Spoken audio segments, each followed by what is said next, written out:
অনলাইনের জোয়ার মধ্যে ভালো লাগতেছে। আমরা বানাইছি মানুষের আরামের জন্য, আর এই জায়গাটা অনেকটাই সুন্দর। তো এই পিছে একটা মাছ আছে, আসেন দেখি।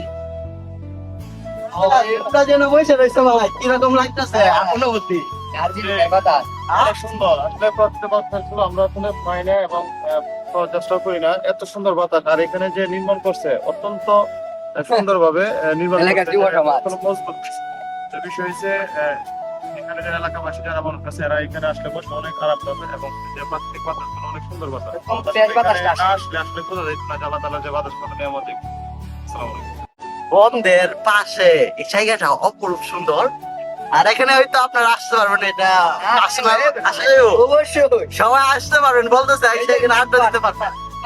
স্পট আছে, আর এটা হচ্ছে তালডেঙ্গার বিল। তালডেঙ্গার বিল না, এটা গুন্ডাটির বিল, সরি এটা গুন্ডাটির বিল। আর এখানে অনেক বাতাস বইতেছে, তো আমার কাছে এত ভালো লাগছে। আমার মনে হইতেছে গুন্ডাটির মধ্যে সবথেকে সুন্দর জায়গা হচ্ছে এটা, আমার কাছে মনে হইতেছে। তো আমার ভিডিওগুলো ভালো লাগলে অবশ্যই আপনারা ফলো দিবেন।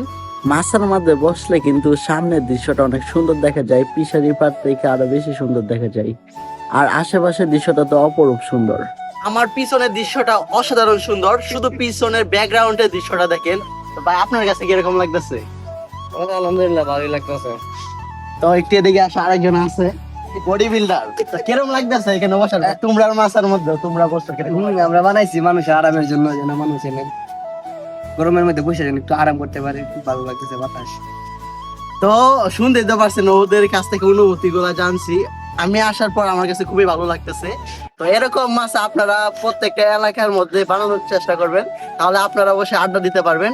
আর আপনারা আড্ডা দিবেন, তবু জোয়া এবং কি অনলাইনের জোয়ার মধ্যে আপনারা কেউ ঢুকেন না, দয়া করে।